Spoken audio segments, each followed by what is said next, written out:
Hello everyone, Chris Whidden here. I'm sure glad to be back with everyone. And I'm sorry I'm a bit late on this video this week. It's just been a crazy week. Springtime's here. They got yards to mow and all that good stuff and just getting ready for the summer and everything. So it's just kind of piled up on me this past week. But here we are, and I'm finally going to get caught up. So I'm ready to go ahead and continue my story talking about Cody Johnson. And if you haven't seen that video, I will link it in the description below. So you go back and watch that first video and kind of get the setup. And I believe that when I left off, it was just getting to the point where we were starting to have some traction and finally got up, I believe, in the top 40 on the Texas music chart and Texas Regional Radio. So anyhow, without further ado, let's dive right back into it.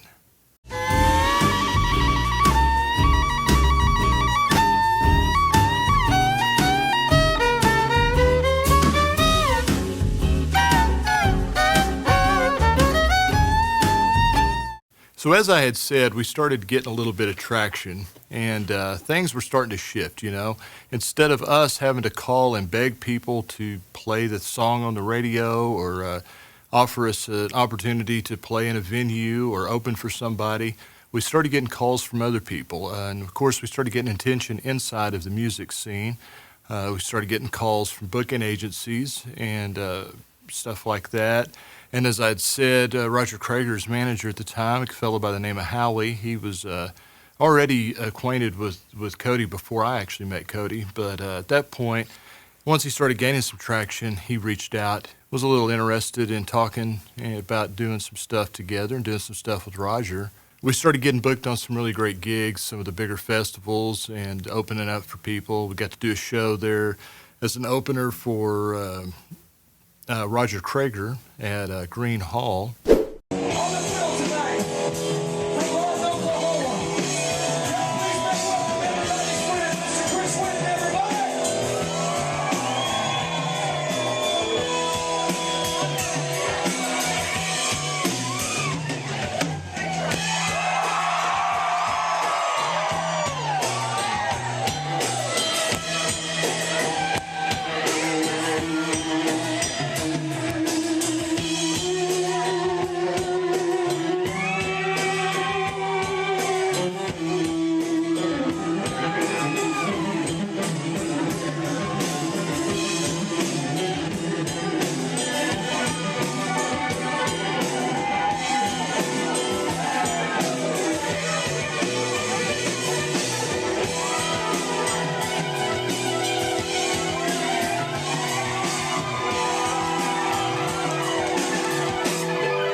We were put in front of several other people. We did a show there in College Station with Corey Morrow and the usual suspects, I guess you might say.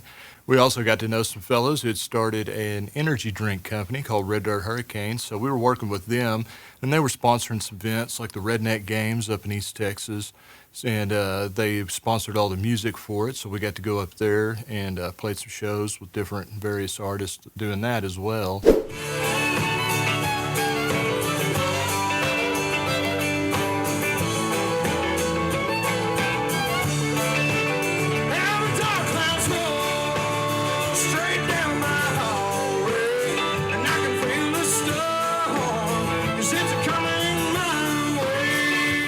At one point, we did have what I would say is a happy accident, I guess. We were out doing radio, and we tried to set that up where, you could hit a radio station in the morning and get back on the road and at least hit one or two in the afternoon, then stop, get a hotel, wherever that third place is at.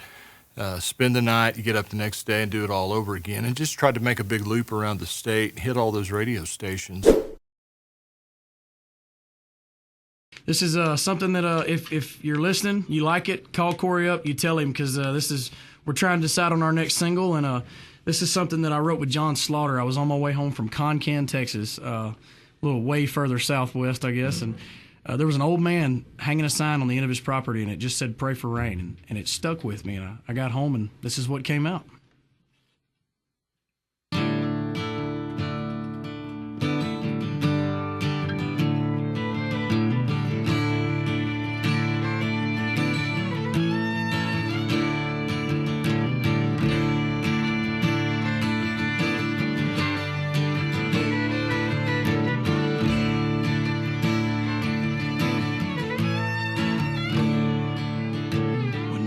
was 5 years old, looking through the window pane. There was dead growing in the fields. Every year it was the same. So we had done that, and I remember we had left Huntsville, headed up through Canton, and did some on-air stuff there in Canton. And we were headed to DFW to do radio there. They had it all set up, the meeting and everything, and I don't now remember the station or who it was or exactly what occurred, but I do remember, for whatever reason, the program director had a family emergency, so he had to cancel on us, and we were already almost into DFW when we got the call about that. So we were just kind of dead in the water. We had nothing else lined up the rest of the evening. And I realized that the big 99.5 The Wolf Mardi Gras show was going on there at the Texas State Fairgrounds in Dallas. So I went ahead and reached out to Fowler's road manager, my buddy Darren. I knew that they were on the show. You know, security was pretty tight. That's a huge show. There's usually at least probably 12 to 15,000 people there. It's in the automotive building right there next to the Cotton Bowl stadium there. So I reached out to Darren. He was able to scare up a few passes, and then we also, Cody called Howie to see if he had any passes with Krager, because Krager and Howie and everybody was at the show.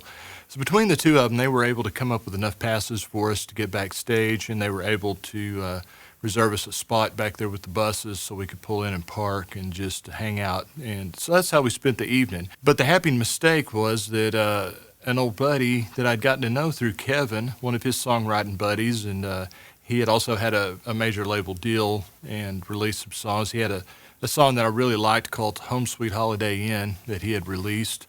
It came out and did some tour dates with us and stuff during that time. A fellow by the name of Trent Willman. So at that point, Cody had never met Kevin, and I took him over to the bus. We went in to say hello. I was going to introduce him. And I was pleasantly surprised to see Trent was there on the bus, which, you know, once Kevin had started going to Nashville and writing with these guys, you know, a lot of times he would invite them to come out for a weekend run and just hang out on the bus, and they could do some writing, and we'd get them up on stage to do a couple of songs and just hang out and have a good time. And that's what Trent happened to be doing that weekend. And it worked out really well because Trent's mom actually lived in Huntsville. So he and Cody got to talking. They exchanged phone numbers, and Trent told Cody, he said, yeah, you know, I come visit my mom quite a bit, so you'll have to get together.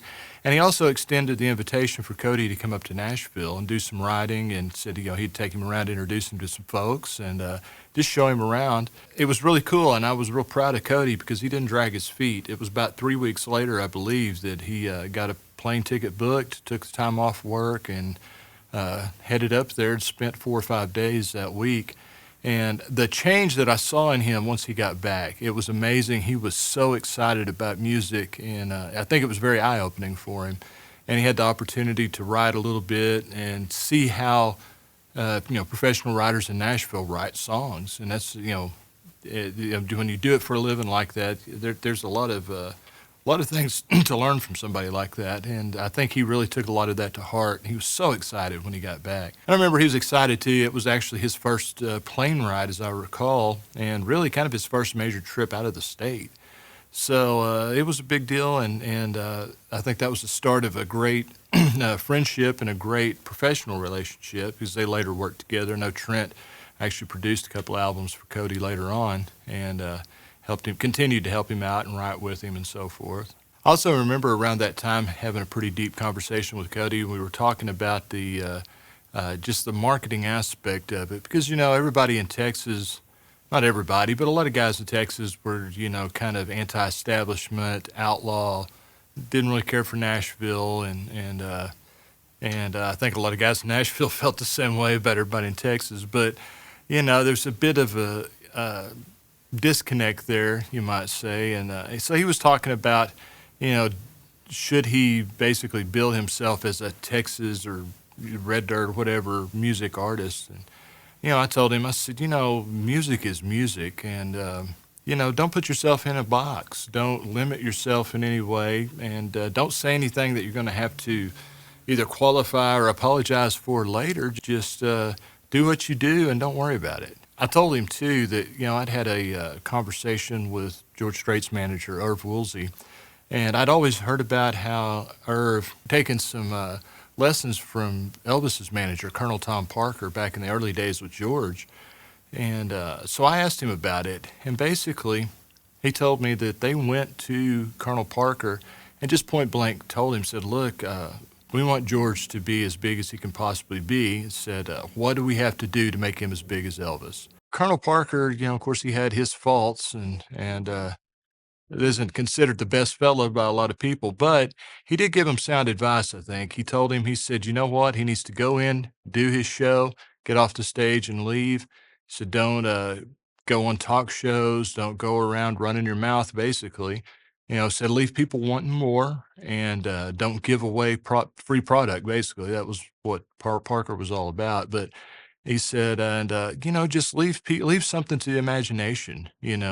Be a little bit mysterious, and that way you can kind of fill whatever role you need to fill with each individual person. It gives people an opportunity to find in you and in your music what it is they're looking for, basically. And I thought that was pretty sound advice and very reasonable. And so I shared that story with him too. He agreed with me and thought that was probably for the best, not to just go around hammering that he's a Texas music artist or what have you. Just be himself and just play his music and let it speak for itself. I played the better part of that last year with Cody, but that summer things were getting busier, and I found out that my then wife, my first wife, was pregnant with our second child, and there were some complications with that, and I really needed to be close to home. I couldn't be out running like I had been. There was just too much going on with all of that, and at the same time I got the offer from Ronnie Huckabee, George Strait's band leader from the Ace and the Hole Band, to go and start doing some work with those guys, which, that's another story I'll share at another time. But, at that point, I felt like I needed to be closer to home. It would free me up a little bit. And quite frankly, I could work less for more money. So that's what I did. There was no kind of falling out or anything like that. So we parted ways at that point. That I'm certainly very, very proud of Cody and everything he's accomplished. It's just incredible to see, how far he's come since those days. But anyway, I just wanted to, kind of tell the story a little bit.